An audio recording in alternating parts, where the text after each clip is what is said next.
aquaponics is much you're growing plants in water, but instead of growing it with chemicals, which is the goal of aquaponics to be chemicalless, you grow it with fish. And the fish waste will provide all the nutrients for your plants. And additionally, the plants will also take in carbon dioxide through their roots, which is another big benefit of aquaponics. And so one of the most important cycles in all of life is the nitrogen cycle. And so when you feed your fish, they produce urine, and that gets converted into ammonium. And then bacteria slowly turn that into more usable byproducts, which your plants use. And then once the concentration gets too great, that's when you do your water change. And so they purify water and act as a natural filtration system. So the substrate that you grow it in, along with the plants, will actually draw out impurities from the water. And systems like this basically recreate a semi-closed ecosystem in which the only input and output is you feeding the fish and you eating the food. So it has a very long history dating back to pre-Aztec times. And so the Aztecs used to grow plants on lakes in things called chinampas. And in Southeastern Asia, farmers tried to use them to control bugs because the bugs would eat the rice and they'd have bad crop.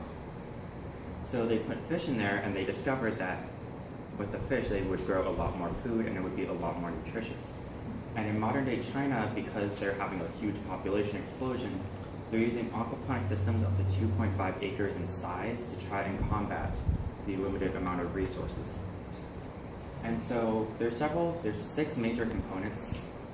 Fish tanks or rearing tanks, and these are where the fish are grown. So it's like that little tank back there. And in larger scale systems, you're going to have multiple tanks because the adults will eat the juveniles. I can't believe that they would do that. Biofilters. This is the place where in a lot of systems, your bacteria are going to live. And this is different than a normal fish tank filter that takes out just about everything because you want stuff to pass through, otherwise your plants won't live. And these can be little tiny filters ranging to several $100 custom-built systems. And grow beds, that's the little thing on top back there, where you have something like gravel or which is where your plants are grown. And then you have a sump, which that little system does not have, but on larger systems, you have a place where your water will drain from. And if you were to have it drain from your rearing tanks, the water levels would fluctuate so much that your fish would actually get sick and start to die. Then there's grow lights, which are quite important, and pumps, which are used to circulate the water through your system. Now, operation, it usually follows a very balanced path of 1 to 1 to 1. And that's 1 gallon per 1 pound of fish per 1 square foot of growth space. And this is assuming that your grow space is somewhere between 12 and 18 inches deep. It uses about 2% of the water compared to a conventional farming method to grow the same amount of food. And the only water that's really added is to combat high levels of nitrates and nitrites, water loss by evaporation and transpiration. And the majority of power is used in the lights. The majority of lights on a larger scale system are 250 watts a piece. And to grow 16 square feet of food, you need 1 of those. And then pumps are also a major issue, but by using gravity-fed systems in which water flows from high to low, you only need 1 pump to pump the water back. And this is my system. So I have a whole bunch of tilapia that are somewhere between a year and 18 months old. And they're grown in a couple different tanks. We have breeding pairs separated that are starting to have babies. And soon we'll have some quite delicious tacos. We'll make sure to share. We also have a couple of gouramis. We have a couple koi fish. We have barbs, bala sharks, and we used to have pacus, which are vegetarian piranhas. Those were a lot of fun. We had catfish. We have a whole bunch of stuff. And it's kind of a huge mess, I won't lie, but it's quite delicious. So we have several 275-gallon tote bins, which are on the bottom, and each one is cut into a 3/4 and 1/4 section. The 1/4 section is filled with gravel because it's a lot cheaper than what we're using to grow our lettuce. And we grow up plants in about 175 gallons are where the water is. So only 2 of those on each side are tanks. The third one in the back is where the water level is able to fluctuate from. And then, I can't read this slide, okay. Yeah, and so one of our sumps where all the water drains to is where it's pumped out. And we have 2 very powerful pumps because you want to make sure that the water circulated is more than the water that you have in your system. Otherwise, the water can become stagnant and your fish will not have the required oxygen to survive. So peppers are the most successful thing we've grown. I brought a couple in because we haven't been eating them. We're experimenting with carrots. We've tried peas. We've done tomatoes, which have kind of turned into a giant mess. We've had actually 2-foot-high lettuce stalks. So we've been very successful. The only thing that's been a pain is zucchinis, because they require a heck of a lot of pollination, and I'm not out there every day with my toothbrush. So we have this on an 11-hour light, 13-hour dark cycle, because plants have more than one stage of photosynthesis, and because the tilapia, if you are able to mimic their natural environment, they'll do a lot better. And so tilapia are from different parts of Africa, and so if you can simulate the light that they get in Africa, you can more closely replicate that and get more optimal results. The temperature is kept between 75 and 80. Really recently, it's been really great for us because I can just leave the garage door open and we don't spend any money on heating. So I'm pretty sure my dad's happy. And the only issue in the winter is keeping it hot, and in the summer is keeping it cold. If it gets too hot, the fish don't want to eat. If it gets too cold, the fish don't want to eat either. And if the fish don't eat, I don't get to eat. And the pH has to be kept within a very limited space because the plants and the fish only share a certain area in which their pHs overlap.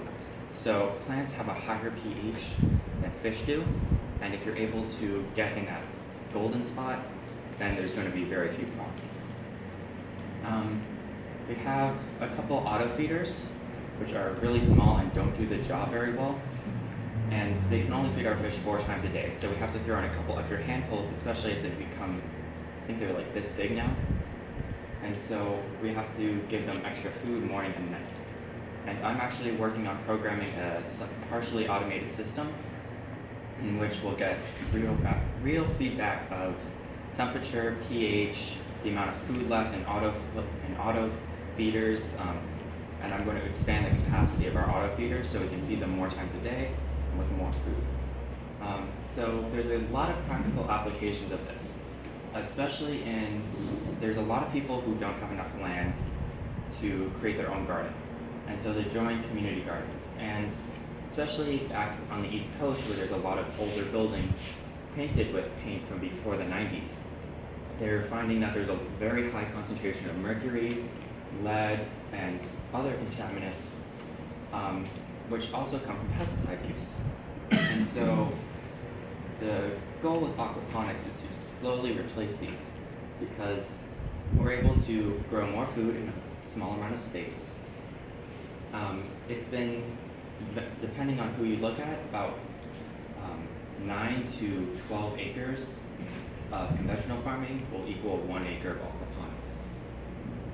And so small-scale systems like the one back there, a lot of people keep in their kitchens for herbs, lettuce, and it allows them to promote healthy eating while decreasing exposure to environmental toxins. So as I said before, China is experimenting with these, but there's also countries like Singapore that import 90% of their food because there's very little usable land. And so what they've started to do now is they proposed vertical aquaponic systems out on the ocean running on distilled water, which will be able to cut down on the need for import and thus fuel used, which can help slow down global warming. And this will also feed the people with a lot cheaper food. So research presented at several G8 summits have shown that global warming is unfortunately on the rise as we've experienced. So a global increase of about 3.2 to 6.4 degrees Fahrenheit could drastically drop agricultural production in Africa, where they're barely getting by. The Middle East, again, they're barely getting by. And the majority of global land is used to sustain agriculture. And so every year, about an area the size of our state is lost to deforestation just for agricultural use. And so a large portion of our water goes to farming. Groundwater levels in China have decreased by 6%, and about 6% additionally of our largest groundwater reserve has dropped within the past 50 years, and another 6% now with current use is going to be gone every 25 years. Overfishing has also become a huge topic in the past few years.